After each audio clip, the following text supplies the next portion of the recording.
¿Qué tal? ¿Cómo están? Los saludo de nuevo desde mi canal. Estoy un poco desconectado, estaba en temporada vacacional. Estamos terminando semestre aquí en la universidad. Pero bueno, vuelvo con más videos, vuelvo a complementar algunos temas que quedaron inconclusos en la parte pasada, en los videos anteriores. Y nada más, agradecerles mucho por el apoyo que han brindado al canal. Así tenga pocos videos hasta el momento, pues ya se han suscrito varios, han estado viendo videos por ahí, entonces les agradezco mucho. Bueno, entonces para empezar bien, recuerden ahí los videos anteriores, uno se trataba de la sustitución electrofílica aromática. Entonces hablábamos de los compuestos aromáticos, qué caracteriza un compuesto aromático y demás. Entonces, si no han visto ese video, les recomiendo que lo vean para poder entender un poco mejor este. En este video entonces hablaremos básicamente de la sustitución electrofílica aromática en algunos anillos diferentes al benceno, otros sistemas aromáticos, así de forma muy sencilla para que vean como la comparación. Y al final veremos algo que es la sustitución nucleofílica aromática con dos casos particulares, que será algo un poco nuevo. Bueno, entonces como para culminar el video pasado y como para recordar también un poco la temática, yo les voy a mostrar primero esto que es el acoplamiento ASO. ¿Qué es el acoplamiento ASO? Entonces recordemos primero que cuando tenemos una anilina, ¿sí? una amina del benceno, entonces podemos formar algo que se llama una sal de diazonio. ¿Qué es la sal de diazonio? Entonces simplemente es el nitrógeno positivo, ¿cierto? Dos átomos de nitrógeno con carga positiva, el nitrógeno que está unido directamente al anillo, y un contraión, que es la parte que vemos aquí atrás. ¿Cómo formamos una sal de amonio? Entonces, de diazonio. Necesitamos, muy sencillo, nitrito de sodio.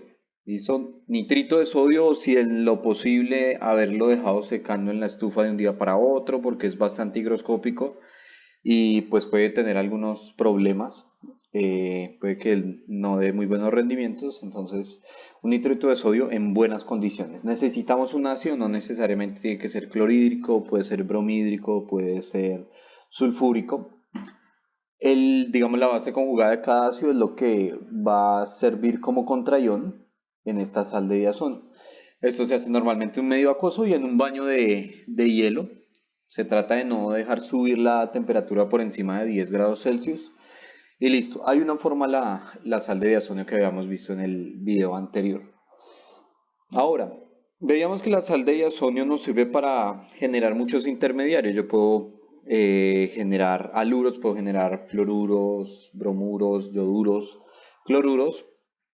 Hay una reacción que se llama la reacción de Sandmeyer, que es una de las que permite hacer este tipo de cosas. Puedo poner incluso un grupo ciano, ¿cierto? Para formar benzonitrilo o derivados de benzonitrilo. Puedo poner un hidrógeno usando ácido hipofosforoso.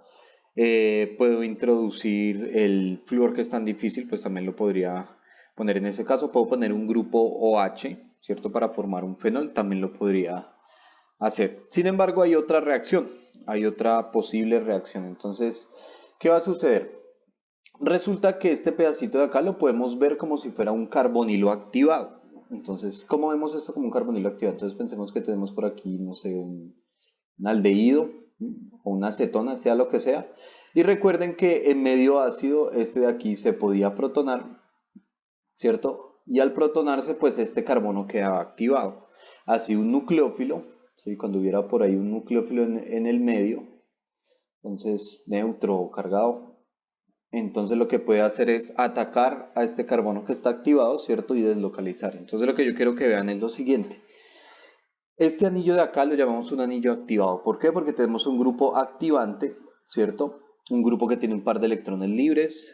Si no recuerdan bien cómo era un grupo activante o desactivante, les recomiendo ver el video anterior. Y entonces lo que va a pasar es lo siguiente. El anillo, por este grupo activante, va a tener, digamos, un carácter bastante nucleofílico, va a estar bien activado. Cuando algo está activado, entonces tiende a orientar en las posiciones orto y para, es decir, que el grupo que pueda llegar al anillo, pues va a quedar en posición orto, o sea, 1, 2, ¿cierto? En posiciones 1, 2, o si no, para, que sería 1, 4. ¿Listo? Entonces pensemos las cosas de esta manera, como que el anillo va a venir a atacar a este nitrógeno, parecido como a un carbonilo activado, vean, y aquí este se va a deslocalizar hacia el nitrógeno, ¿cierto? Y entonces, ¿qué me va a quedar? El resultado, después de que el anillo recupere su aromaticidad, el resultado es que me va a quedar un grupo que llamamos un grupo azo, que es el grupo que tenemos acá. ¿Qué es ese grupo azo? Entonces son dos nitrógenos, ¿sí? Con doble enlace y cada uno con sus sustituyentes. Este grupo azo es bastante importante, sobre todo en la industria. Entonces, esta reacción es crucial para llevar a cabo. Incluso es una forma de identificar aminas, porque si ustedes tienen una amina y pueden formar una amina aromática primaria y pueden formar una sal de diazonio, si la ponen en presencia de un compuesto activado, como el dimetilaminobenceno o naftol, ¿sí? Un compuesto que sea activado realmente, van a formar el compuesto que es el grupo azo, ¿sí? A eso le llamamos el acoplamiento azo. Entonces vamos a acoplar dos partes, dos fragmentos orgánicos a través de este grupo que es el grupo azo. ¿Y por qué les decía que era una prueba para las aminas? Porque si se obtiene una coloración bastante vistosa, normalmente tiende a ser rojizo, sí, como naranja la prueba. Incluso algunas veces puede dar como algo púrpura. Lo importante es que da una coloración, da como un cambio de coloración bastante fuerte. Quiere decir que se formó el grupo azo. Y estos compuestos, digamos, estos acoples con el grupo azo tienden a ser colorantes bastante fuertes. Entonces, digamos, este es el naranja de metilo. Naranja de metilo seguramente lo recuerdan porque es un indicador ácido-base. Y sí, realmente este tiene un color y cuando está en presencia de ácido, digamos, entonces los grupos que se puedan protonar, como digamos este nitrógeno de acá, van a hacer que la distribución electrónica a lo largo de todo este sistema cambie y pues el color también cambie. Por eso es un indicador de pH. Ahora, en este de aquí y en este de aquí tenemos este grupo, vean, SO3 menos por acá, SO3 menos por acá. A ese grupo se le conoce entonces, a este grupito de acá, se le conoce como el grupo sulfonato. ¿Qué es el grupo sulfonato? Entonces es como un ácido sulfónico pero desprotonado. Sí, el mismo grupo así digamos, como familiar de los sulfonatos cuando hacíamos una reacción SN2, cuando transformamos un alcohol en buen grupo saliente. Solo que esta es una sal de sulfonato. Este grupo sulfonato tiene dos cosas importantes. Entonces, la primera, entonces, es soluble en agua. Entonces, algo importante es que es soluble en agua. ¿Qué quiere decir? Que este tipo de compuesto se puede disolver fácilmente en agua y para la industria es muy importante porque disolver en agua pues es mucho más económico claramente que en un solvente orgánico y además porque uno puede poner un colorante que es soluble en agua y puede someter digamos a esa solución a una fibra, a una tela o lo que sea y pues por toda la estructura de la molécula ese sulfonato se va a adherir fácilmente a los polímeros, digamos a las fibras a las que uno quiera colorear, ¿sí? O tinturar y va a quedar muy bien adherida. Después de que esté bien adherida va a ser difícil que se desprenda del polímero, ¿sí? Sin embargo, a veces algo de estos compuestos no quedan bien adheridos y por eso se recomienda cuando uno compra una prenda nueva, así como de un color bastante fuerte, que se lave antes, digamos como a mano, no en máquina, y que se lave sin ninguna otra prenda por ahí que esté al lado. Entonces, a veces uno lava una prenda así nueva y alcanza a desprender algo de colorante. Por ahí me salió una prenda que lleva como 20 lavadas y todavía desprende colorante. Entonces, esa es la importancia de estos compuestos que llamamos los colorantes azo, ¿sí? O azoicos, a veces también se conocen así. El problema, pues ya lo imaginarán, es que todos estos colorantes, por ser solubles en agua, las industrias que trabajan con este tipo de compuestos, pues contaminan las fuentes hídricas de una forma increíble. Incluso por allá en China, hace algunos años se popularizó un video del río Rojo. Entonces había un río contaminadísimo con estos colorantes y pues ya tenía su coloración roja y pues no era natural. Entonces, ¿cómo yo puedo plantear un compuesto azo, un colorante? Entonces, yo lo que voy a hacer es modular los grupos que tengo a cada lado. Entonces, Primero observemos este fragmento de aquí. Entonces, de la parte de la izquierda, este compuesto venía de dónde. Entonces teníamos por acá un anillo de benceno, ¿listo? Por acá teníamos un grupo sulfonato, entonces vamos a poner que por acá tenemos un grupo sulfonato, ¿listo? Y para que esto se uniera a lo otro, pues acá tuvo que formarse una sal de diazonio. ¿Dónde se formó la sal de diazonio? Acá había un grupo NH2. ¿Listo? Ahora, por el lado de la derecha, ¿qué es lo que nosotros necesitamos para que se pueda acoplar? Entonces, recuerden que a partir de la amina de aquí voy a formar la sal de diazonio, entonces me van a quedar los dos nitrógenos. ¿Y que a los dos nitrógenos los va a atacar un nucleófilo? ¿Qué es lo que lo va a atacar? Pues todo este anillo, que era lo que veíamos en la diapositiva anterior. Todo este anillo va a ser lo que ataque a la sal de diazonio de este. Y así se van a unir los dos. Entonces, ¿qué es lo que uno tiene que identificar? ¿Dónde tiene que poner la mina? ¿Sí? ¿De dónde tiene que provenir la mina? Y de dónde tiene que provenir, digamos, el nucleófilo. Entonces, ¿uno cómo hace eso? Del que esté activado, pues va a ser el que va a atacar, ¿cierto? Entonces, la parte que esté activada es la que va a atacar. Entonces, digamos, veamos esta molécula. Este grupo es activante, este de aquí también es un grupo activante, ¿sí? Entonces, posiblemente de aquí fue que se utilizó esta molécula como un nucleófilo. Y probablemente del otro lado, entonces se utilizó aquí la amina, ¿sí? Aunque este grupo puede ser algo activante, ¿cierto? Sin embargo, como esto es una amida, pues recuerden que los pares electrónicos de la amida están comprometidos acá en la resonancia, ¿sí? Y no activa tanto el anillo. Entonces ustedes pueden generar colorantes o compuestos ácidos de acuerdo a los sustituyentes que tengan, no es muy difícil como predecirlo. Es muy probable, lo más probable es que el acoplamiento se dé en posición para, ¿sí? Entonces en posición para con respecto al sustituyente que haya, pues por el cuento del impedimento estérico. También en posición orto puede dar, pero es más probable que en la posición para por el impedimento estérico. Listo. Entonces eso era como por recordar un poco lo del anterior video y para complementar algo de lo de las sales de diazón.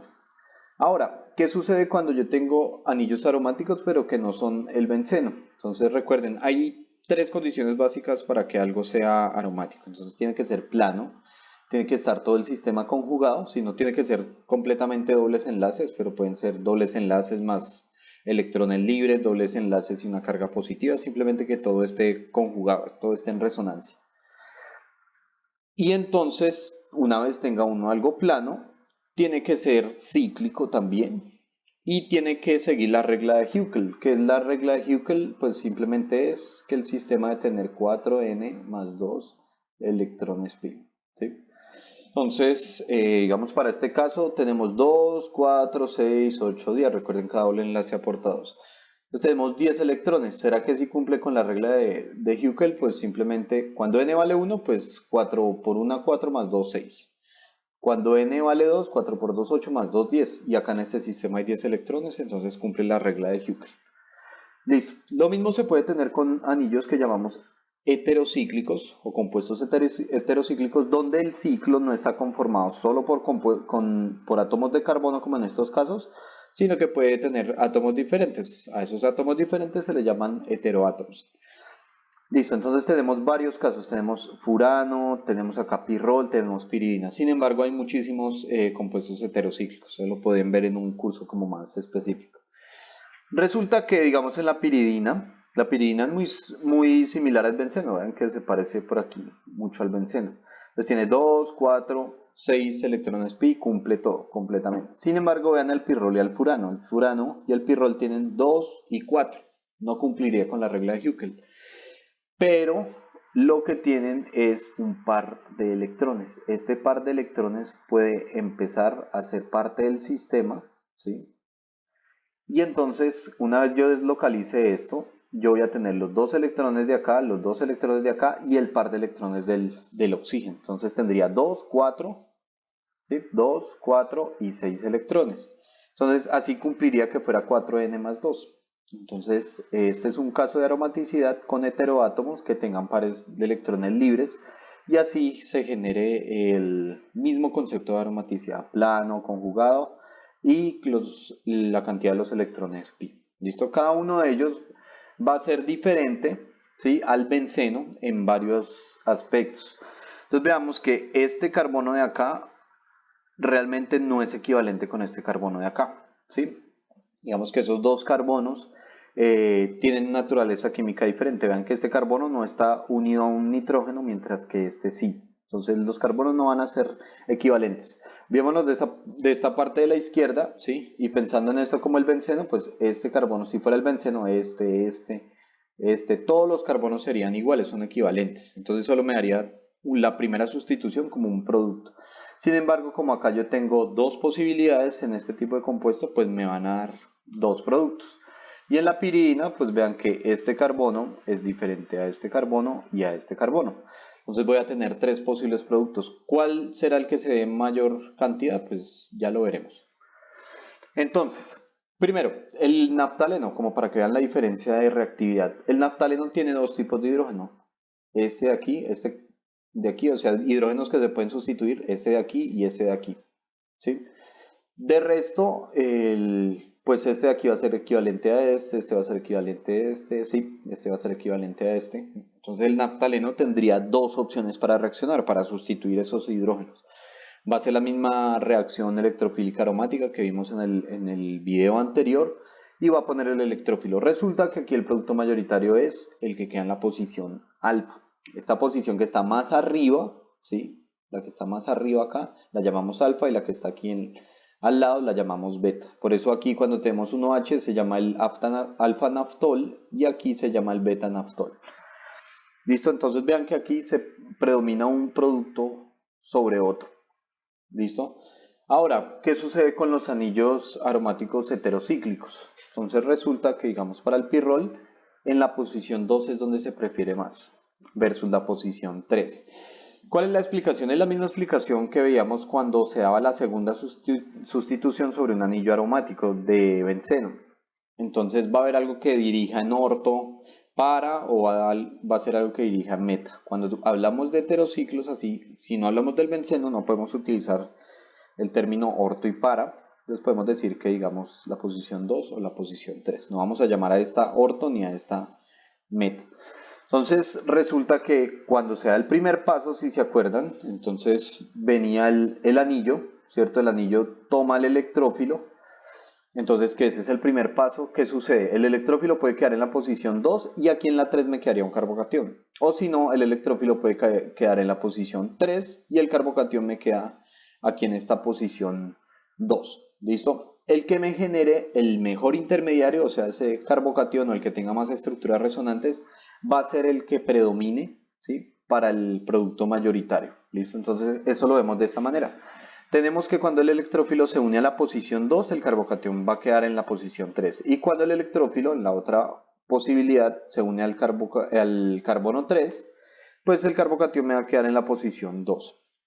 Cuando está en la posición 2, este carbocatión se estabiliza fácilmente por los pares electrónicos del nitrógeno.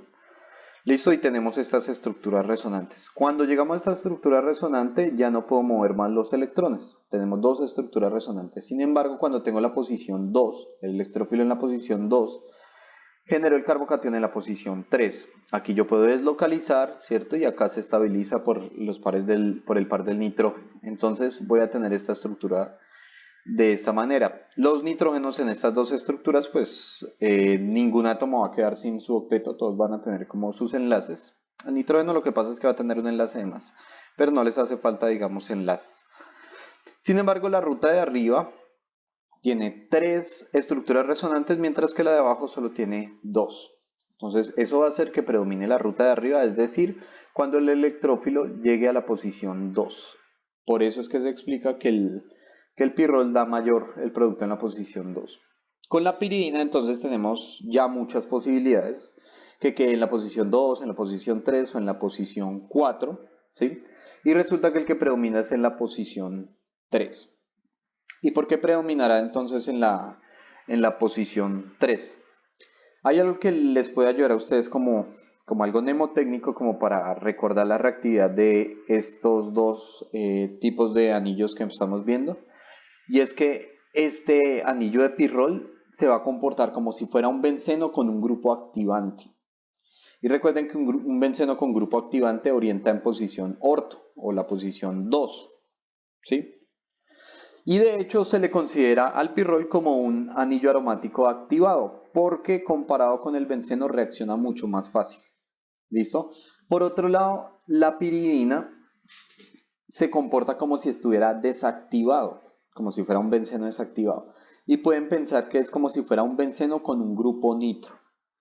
Donde recuerden que el grupo nitro entonces es un grupo desactivante y orienta en posición meta, o sea, la posición 3. Y vean que la piridina aquí orienta en la posición 3. Entonces fácilmente para acordarse cuál es la reactividad de los dos, pues lo pueden hacer de esa manera.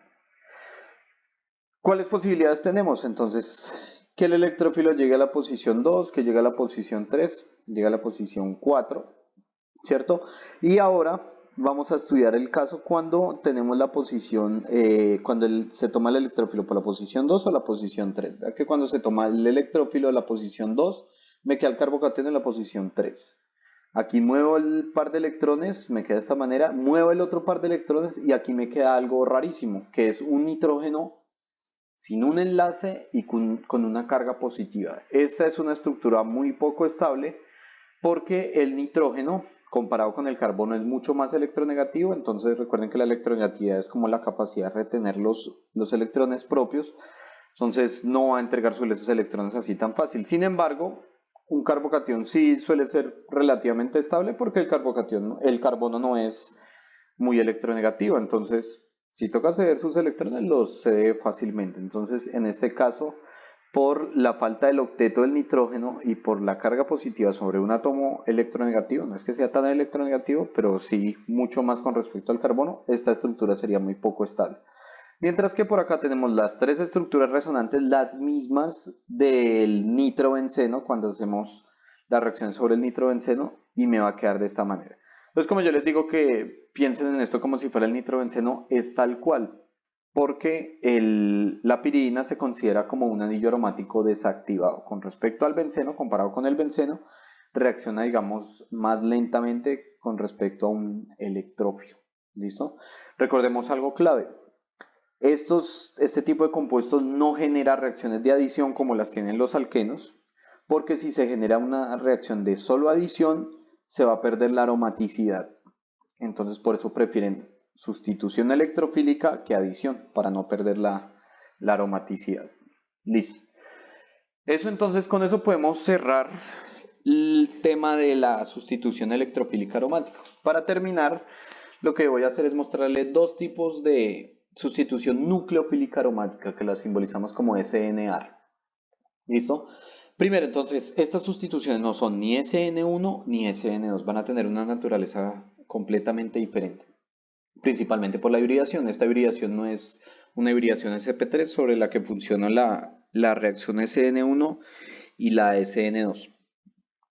Hay digamos, una excepción, o bueno, un concepto por ahí, es que cuando recién descubrieron las sales de diazonio y que se podían intercambiar, pues eso también es una sustitución. Entonces plantean, puede ser SN2, puede ser SN1.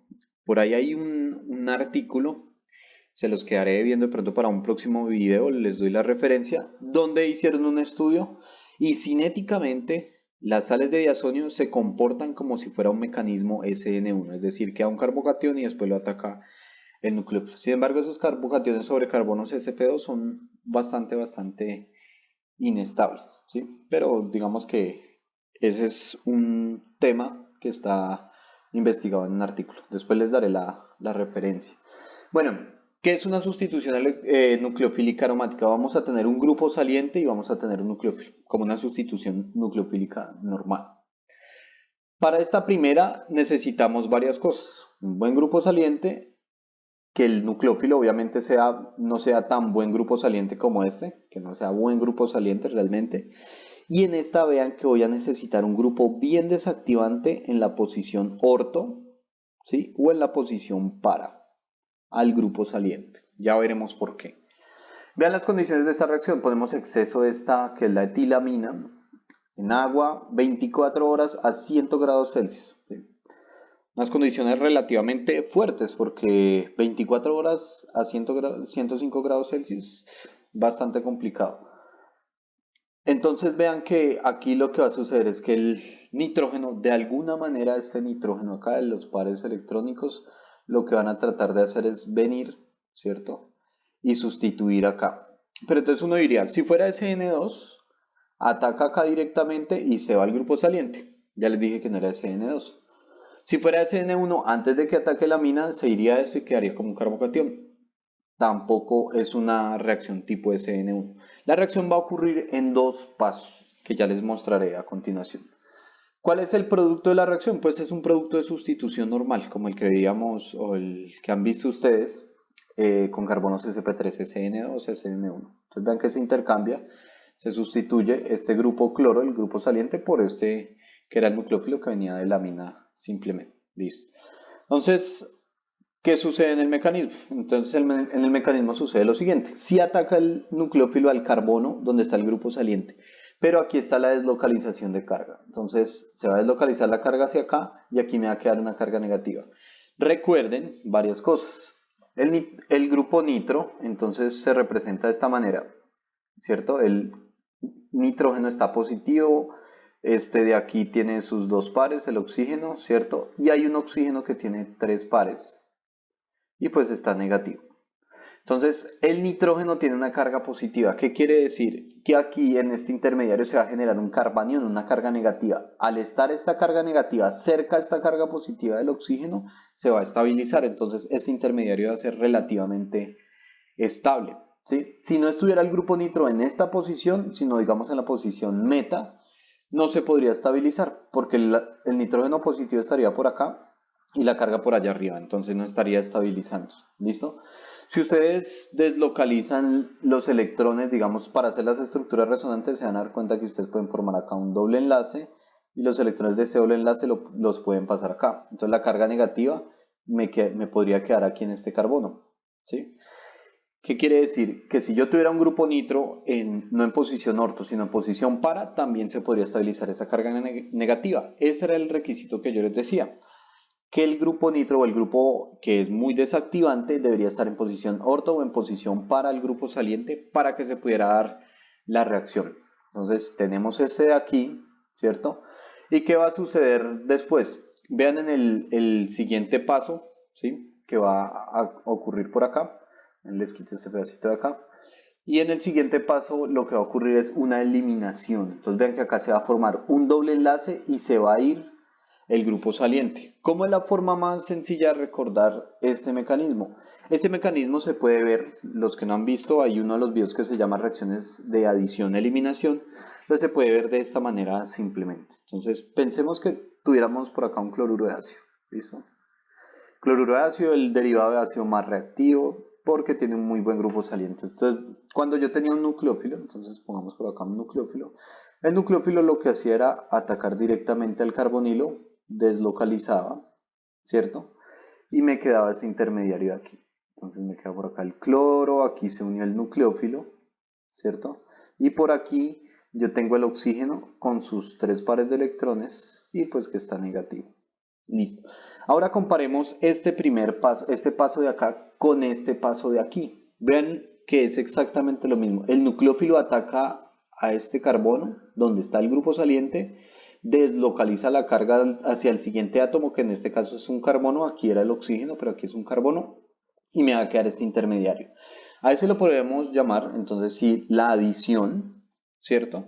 Y después, ¿qué va a ocurrir? Claro, cuando se devuelva los electrones acá a formar un doble enlace, pues se tiene que ir el que sea mejor grupo saliente, en este caso el cloro.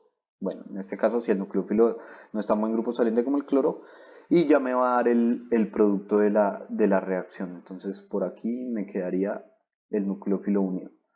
¿Listo? Aquí en el caso de arriba va a ser exactamente lo mismo. Entonces viene acá, se forma otra vez el doble enlace y se va el grupo saliente. Bueno, que acá me quedó de esta manera y no es igual a esto, pues sí, simplemente hay que desprotonar. Y ya, entonces esta reacción de sustitución nucleofílica aromática, cuando tenemos un grupo saliente en orto o en para, se puede ver como una reacción de adición-eliminación. ¿Listo?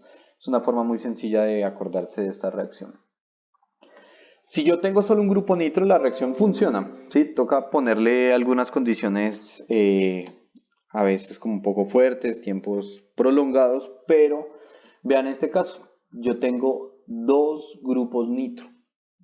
Los dos grupos nitro lo que van a hacer es que aumente la estabilidad de ese intermediario porque va a haber dos partes de la molécula donde en las estructuras resonantes se va a estabilizar la carga negativa, entonces va a hacer que la reacción sea mucho más fácil.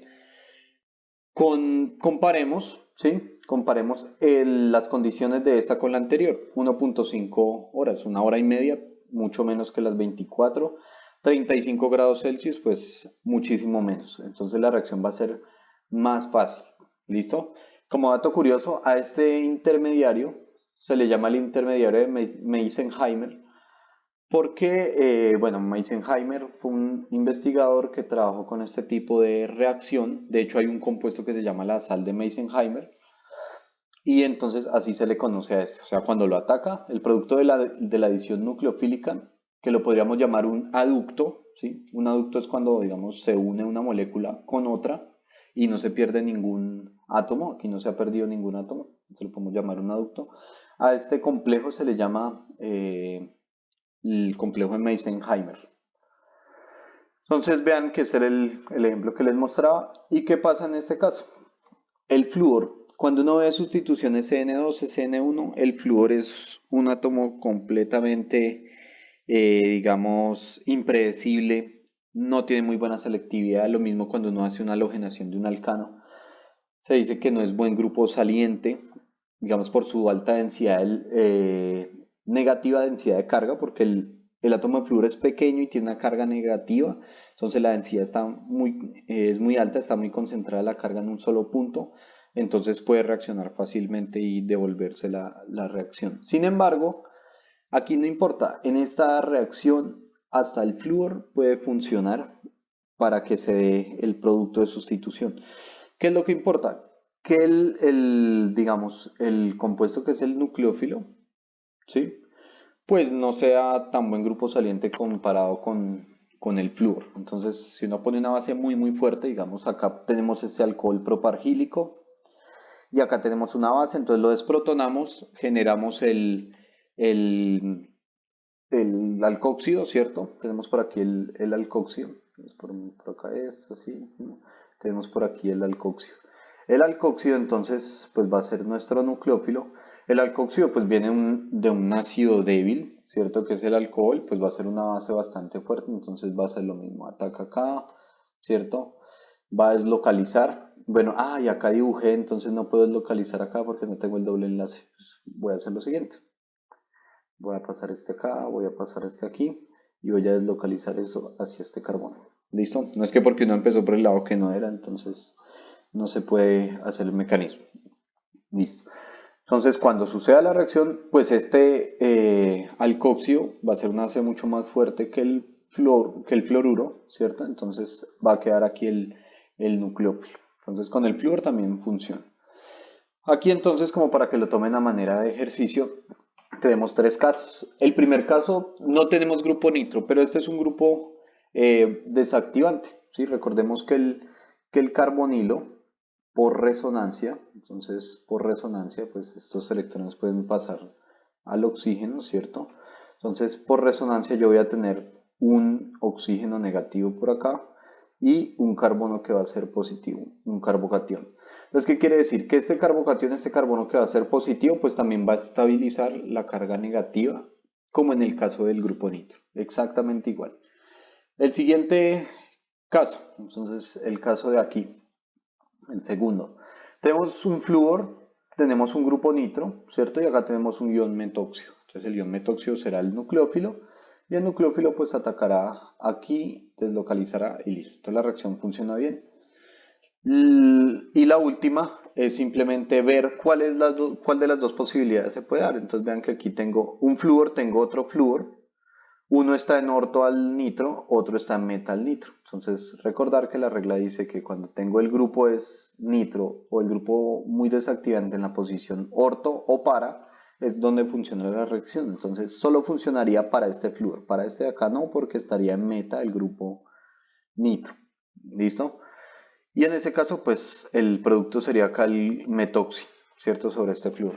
Este entonces se los dejo para que intenten hacer los mecanismos de los tres, ¿no? Para que les quede bastante claro. Acá pues cuando me quede la carga negativa, pues esto se va a ver simplemente como un enolato. Listo, que es un carbonilo ahí con la carga negativa ahí adyacente. Y la última sustitución nucleofílica aromática es la del bencino. Entonces hay un compuesto que es como el benceno, no tiene tres dobles enlaces, sino tiene dos dobles enlaces y un triple enlace. Es una especie rarísima, muy extraña. De hecho, yo la primera vez que vi esa estructura pensé que estaba mal dibujada. Le pregunté al profesor y dijo, no, que sí existe. Y bueno, después me dio las pruebas de por qué, cómo habían comprobado que sí existía ese intermediario, que se llama el bencino. ¿Sí? Vean las condiciones. Yo estoy reemplazando el OH, ¿cierto? Estoy haciendo una sustitución del cloro por el OH para obtener fenol. Aquí estoy sustituyendo el cloro con el ion amiduro, ¿cierto? Para quedar aquí con la anilina. Estos procesos son bastante complejos, necesitan condiciones bien especiales, pues acá vean que es hidróxido de sodio, 300 grados Celsius por 20 horas. Es un consumo energético tremendo.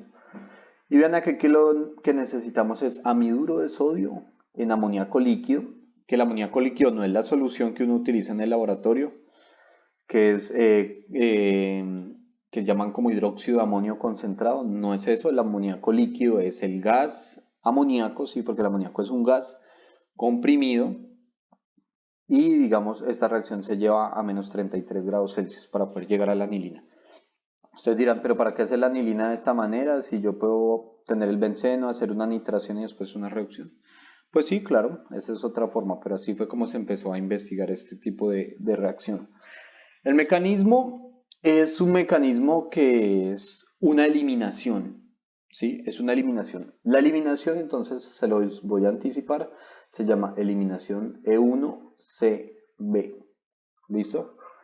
Esa eliminación E1CB, el nombre, entonces se deriva de que es una eliminación en dos pasos por la base conjugada. ¿Listo? Entonces, hay algo importante. Vamos a generar una base conjugada. Entonces, ¿cómo se va a generar una base conjugada? Necesitamos el compuesto de aquí. Este de aquí se va a desprotonar con una base muy fuerte, digamos. El hidróxido de sodio no es, en orgánica no es una base muy fuerte, pero bueno, a 300 grados Celsius cualquier cosa puede ser una base fuerte. Entonces, viene y desprotona aquí, a este carbono le quita el hidrógeno y me queda una carga negativa aquí. Entonces, hasta aquí hice una desprotonación. Y después lo que va a hacer es una eliminación. Se va a formar acá el triple enlace y se va a ir el grupo saliente. Como esta es la base conjugada de este compuesto de acá, por eso se le llama una eliminación E1CB. Entonces, elimina, se va el grupo saliente, ¿cierto? Tras una eliminación. Y me queda aquí el bencino. Entonces, la formación del bencino es una eliminación E1CB. El bencino, entonces, a mí siempre me gusta pensar como en cosas análogas. Piénsenlo como el epóxido, ¿sí?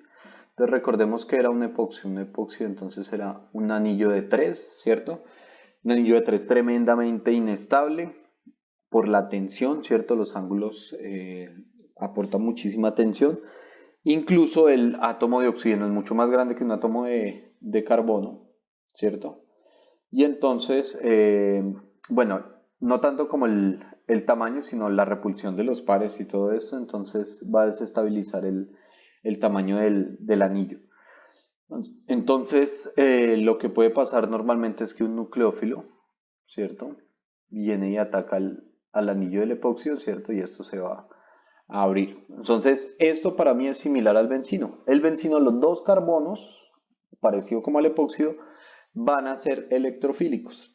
En el epóxido, claro, si uno tiene un grupo, una parte que esté como sustituida y la otra no, pues por impedimento va a atacar a la parte menos sustituida. Sin embargo, en el bencino tengo las dos partes iguales, a menos que tuviera un grupo por acá así muy grande, pero las partes van a ser iguales. Entonces el nucleófilo puede atacar en el carbono de la izquierda, en el carbono de la derecha, indiscriminadamente. Cuando lo ataca, pues va a deslocalizar, igual que se hace aquí con el epoxio, ¿sí? Se deslocaliza acá directamente. Entonces me queda este intermediario, después se protona, bueno aquí me queda hidróxido, puede seguir desprotonando, bla. Pero al final el producto realmente es el fenol, ¿listo? Pensémoslo con el amiduro, va a ser exactamente lo mismo, entonces el amiduro va a tomar al hidrógeno, ¿cierto? Va a formar aquí el carbocatión el carbanión, digo, aquí va a formar el triple enlace, se va a ir el grupo saliente. Entonces, todo esto está acá, es la reacción E1CB. Y aquí entonces el amiduro va a actuar como un nucleófilo, ¿cierto? Va a atacar al bencino, va a deslocalizar hacia el otro carbono, me queda el carbanión. Y después el carbanión simplemente se va a protonar con el amoníaco que tengamos por ahí. Y vamos a generar el producto, ¿cierto?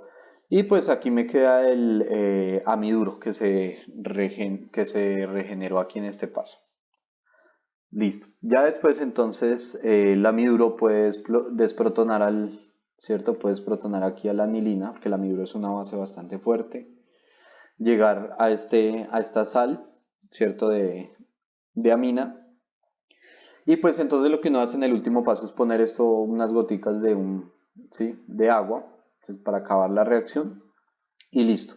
Ya llegamos al producto protonado. ¿Por qué es tan inestable el alquino y es entonces tan electrofílico? Como hay muy poco solapamiento de los orbitales por la tensión angular tan larga. De hecho, yo le pregunté a un profesor algunas, bueno, pero si usted me dijo en clase de orgánica 1 que yo tenía que dibujar el alquino así, que porque el ángulo de acá tiene que ser 180 grados, ¿cierto? Pero usted lo está poniendo aquí en esta estructura dentro de un anillo tan tensionado y pues no estaría como mal. Entonces, claro, esa tensión de que estos enlaces de aquí tengan que moverse hasta que lleguen a cumplir los 120 grados, es lo que va a hacer realmente que esté muy desestabilizado y anule un poco el solapamiento de los orbitales. Entonces, al no estar solapados bien los orbitales, lo va a hacer también bastante electrofílico. ¿Listo? Para acabar el video, entonces les cuento cómo fue que se descubrió que sí existía el bencino. Entonces decían, bueno, si es verdad, cuando se elimine, pues voy a tener las dos opciones, que el nucleófilo ataque sobre un carbono o sobre el otro, ¿sí?